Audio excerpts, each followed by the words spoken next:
हम सबकी जिंदगी में ऐसे मौके आते हैं जब हमें बहुत ज्यादा एडवाइस की जरूरत होती है और सही एडवाइस की जरूरत होती है।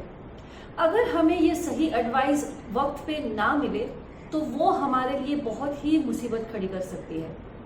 चलिए इस चीज को समझाने के लिए एक कहानी सुनाती हूँ आपको। ये कहानी है 29 साल की मालती की। मालती का पति इंजीनियर है और एक बहुत बड़े एमएनसी में एक उच्च पद में काम करता है। मालती का एक 3.5-4 साल का प्यारा सा बेटा भी है। एक लविंग हस्बैंड, एक प्यारा सा बेटा और एक अच्छी सी लड़की। Sounds like a good story, right? लेकिन नहीं। कुछ महीने पहले मालती ने खुदकुशी करने की कोशिश की। This shook up the family entirely. आप समझ सकते हैं कि एक 3.5-4 साल के बच्चे की माँ जब ऐसी परिस्थिति में आ जाए कि वो अपनी जान लेने की बात सोचे तो ये पूरे परिवार को कितना हिला सकता है। और इस परिवार के साथ यही हुआ। पर ऐसा क्या हुआ कि मालती इस पोजीशन में आके खड़ी हो गई? ऐसा क्या हुआ होगा कि अपने बच्चे के बारे में भी उसने नहीं सोचा? चलिए इसको समझने के लिए थोड़ा मालती के बारे में और जानते हैं। मालती एक बहुत बड़े शहर से बिलोंग करती है। उसके पेरेंट्स भी बहुत सक्सेसफुल है। फादर एक डॉक्टर है, सर्जन है, और माँ एक बड़े स्कूल के प्रिंसिपल के पद से हाल ही में रिटायर हुई थी। बचपन से ही मालती बहुत ही ज्यादा एम्बिशियस रह चुकी है। वो चार्टर्ड अकाउंटेंट बनना चाहती थी। इनफैक्ट चार्टर्ड अकाउंटेंसी पढ़ भी रही थी जब उसकी शादी हो गई टू हर चाइल्डहुड स्वीटहार्ट संकल्प। शादी के बाद एवरीथिंग वाज फाइन एक्सेप्ट उसकी पढ़ाई रुक गई। घर की रिस्पॉन्सिबिलिटीज और भी ज्यादा प्रेशर। पर कोई बात नहीं, मालती ने एक प्राइवेट कंपनी में बहुत अच्छी नौकरी करने लगी। लेकिन 1.5 साल में संकल्प का ट्रांसफर हो गया। उसकी कंपनी ने उसको प्रमोशन तो दिया लेकिन उसको एक Tier 2 सिटी में ट्रांसफर कर दिया। ऑब्वियसली मालती को अपना जॉब छोड़कर अपने पति के साथ शिफ्ट होना पड़ा। इस शहर में आके मालती को वो सारे अपॉर्चुनिटीज नहीं मिल पा रहे थे जैसा वो चाहती थी। उसने एक स्कूल में जॉब करना चालू किया और वहां उसकी मुलाकात हुई मिसेस बापत से। मिसेस बापत एक सीनियर टीचर है जो कि मालती से बहुत ही ज्यादा उम्र में भी बड़े थे, तो मालती के लिए वो एक मदर फिगर बन गई। इनफैक्ट मालती के लिए मिसेस बापत जितनी फेवरेट थी, मिसेस बापत के लिए भी मालती उतनी ही फेवरेट थी। उन्होंने बहुत हेल्प किया। जब मालती का बेटा पैदा होने वाला था, मिसेस बापत ने सिर्फ स्कूल के काम पे नहीं बल्कि अलग तरीके से भी मालती का बहुत ख्याल रखा। कभी कभी तो अपने हाथों से घर के बनाए खाने भी मालती के लिए लेके आती थी।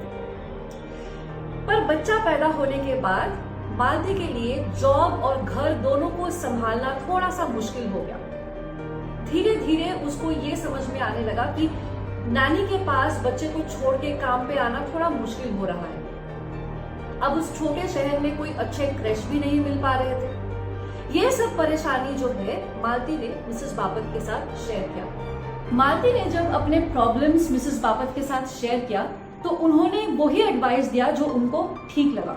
उन्होंने कहा कि बेटा, ये जो वक्त है ये पूरी तरह तुम्हारे बेटे को मिलना चाहिए क्योंकि माँ के लिए बच्चे से बढ़कर कोई नहीं। तो उसको ध्यान में रखते हुए मालती ने अपनी जॉब छोड़ दी और जॉब छोड़ने के बाद उसके हाथ में बहुत ज्यादा टाइम मिलने लगा। अब ये टाइम को पास करना भी उसके लिए बहुत मुश्किल था क्योंकि बच्चा छोटा था, कुछ खास काम नहीं होते थे घर पे। तो ये प्रॉब्लम भी उन्होंने मिसेस बापत से शेयर किया। तो मिसेस बापत ने बोला कि कैसे भी करके अपने आप को बिजी रखो। तो मालती ने क्या किया? मालती ने अपना ध्यान पूरी तरह घर पे देने के लिए उसने अपने घर में जो हाउस हेल्प्स थे यानी कि जो नौकर चाकर थे उनको भी उन्होंने छुट्टी दे दी ताकि वो अपने घर का काम खुद कर सके और उसका टाइम पास हो जाए। She was actually focused on the house and the baby. धीरे धीरे उसका बेटा स्कूल जाने लगा तो वापस से मालती के हाथ में कुछ फ्री टाइम होने लगे जिसको लेके वो पता नहीं क्या करने वाली थी। जैसे जैसे वो अपने प्रॉब्लम्स मिसेस बापत से शेयर करती थी वो एक ही एडवाइस पे टिकी होती थी कि बेटा बच्चे पे फोकस करो, बच्चे पे फोकस करो। अब मालती को ये एडवाइस गलत तो नहीं लगते थे लेकिन ये उसको जरूर समझ में आता था कि हो सकता है ये जो गैप उसके करियर में बढ़ता जा रहा है ये उसको आगे चल के कोई मुसीबत में ना डाले। यहाँ तक कि जब कोई पार्टीज या कोई गेट टुगेदर्स में मालती जाती थी, वहां वो ऐसे औरतों से मिलती भी थी जो सक्सेसफुल प्रोफेशनल्स हैं, घर काम अच्छे से बैलेंस भी कर रहे हैं। उन लोगों को देख के मालती को थोड़ा सा इनएडिक्वेट फील होता था। अंदर ही अंदर कहीं ना कहीं उसको लगता था कि ये मैं भी कर सकती हूँ, पता नहीं क्यों मुझसे ये नहीं हो पा रहा है। ये चीज जब उसने मिसेस बापट से कहा तो मिसेस बापट ने उसको एक अजीब सी सलाह दी। उन्होंने बोला कि जहां जहां आपको लोगों से मिलके इनएडिक्वेट फील हो, अगर किसी से मिलके आपको ये लगे कि आप छोटा महसूस कर रहे हो, तो उन लोगों से मत मिलो, वो जगह पे मत जाओ। ये सुन के मालती ने धीरे धीरे अपने आप को पूरी तरीके से कट ऑफ कर लिया। उसने पार्टीज में जाना छोड़ दिया। व्हाट्सएप ग्रुप में जहां पे स्कूल्स और कॉलेजेस के दूसरे फ्रेंड्स को वो देखती थी सक्सेसफुल लाइफ लीड करते हुए, उन लोगों से भी वो दूर होती गई। फेसबुक अकाउंट डिलीट कर दिया, इंस्टाग्राम पे वो जाती नहीं थी। धीरे धीरे मालती ने अपने आप को हर तरीके से कट ऑफ कर लिया। उसकी लाइफ का सिर्फ एक ही मकसद था, कैसे भी करके ये हाउसवाइफ और मदर का जो रोल है इसमें वो अपने आप को फिट करना चाहती थी। मालती ने अपनी दुविधा को संकल्प के साथ शेयर भी किया। उसने बताया कि वो करना कुछ तो चाहती है लेकिन वो कर नहीं पाती है, और उसके हस्बैंड ने पूरा सपोर्ट का प्रॉमिस भी किया। उसने सिर्फ ये कहा कि मैं तुम्हें खुश देखना चाहता हूँ, जो तुम्हें सही लगे वो करो। लेकिन कहीं ना कहीं मिसेस बापट की कही हुई बातें मालती के दिमाग में बार बार चलने लगी। उसको लगा कि या तो वो अपना करियर बना पाएगी या फिर वो अपने बच्चे को देख पाएगी। ये दोनों साथ में हो सकता है, ये पॉसिबिलिटी उसके दिमाग में आया ही नहीं।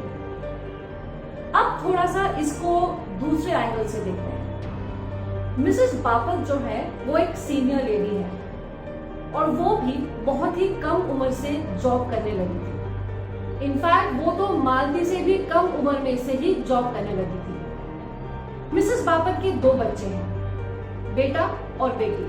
दोनों की शादी हो गई है, दोनों बाहर शहरों में रहते हैं। जब ये दोनों बच्चे छोटे थे तब मिसेस बापट जॉब करती थी और उन्हें उतना टाइम नहीं दे पाई जितना वो देना चाहती थी। कहीं ना कहीं उनके दिमाग में ये बात रह गई और उनके दिमाग में ये जो गिल्ट है ये इतना बढ़ चढ़ के बोलता था कि उनको हमेशा लगता था कि as a woman you must first focus on your children and then only you can focus on your career.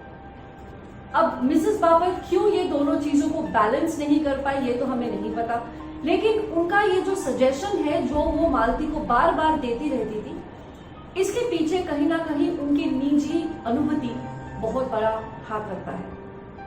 It's not that she intended something bad for her, but definitely what suggestion she was giving वो मालती के लिए शायद suitable नहीं था। मालती एक बहुत ही ज्यादा ambitious लड़की है।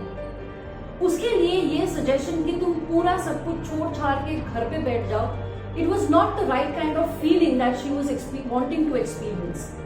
Obvious सी बात है, धीरे धीरे मालती डिप्रेशन में जाने लगी। जब वो डिप्रेशन में जाने लगी और जब उसको ऐसे थॉट्स आने लगे तो एक्चुअली जाके उसके हस्बैंड के साथ ये भी डिस्कस किया कि मुझे ऐसा लगता है कि मैं सब कुछ खत्म कर दूं, मुझे घुटन सी महसूस होती है इस जिंदगी में। उसके हस्बैंड ने अपने तरफ से जो कर सकते थे वो किया।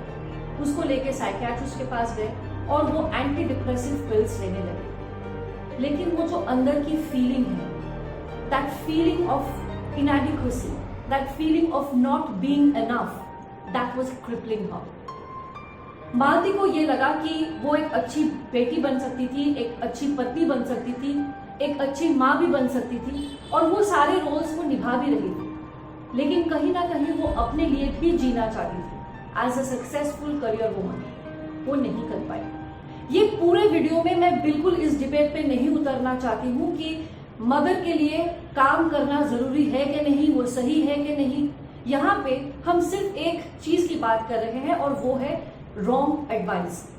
कभी कभी ये एडवाइस देने वाले की नीयत में कोई खोट नहीं होती है, लेकिन वो एडवाइस जो वो देते हैं वो सामने वाले के लिए शायद ठीक नहीं है। मालती नीडेड सम सपोर्ट। उसके लिए एक ऐसा कोई एडवाइजर चाहिए था जो उसको दिखाता या उसको सिखाता कि कैसे वो अपने बेटे के प्रति अपनी जिम्मेदारियां और अपना करियर दोनों को बैलेंस करके चल सके।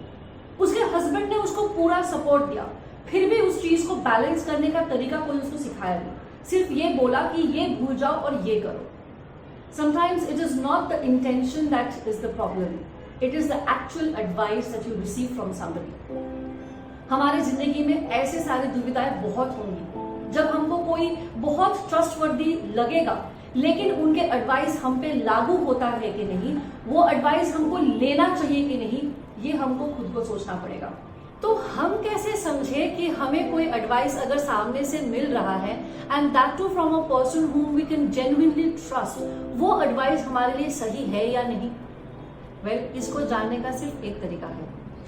इसके लिए जरूरी है कि आप अपने आप के साथ थोड़ा सा वक्त बिताइए और इस चीज पे थोड़ा सा फोकस करिए कि वाकई में आपको क्या चाहिए।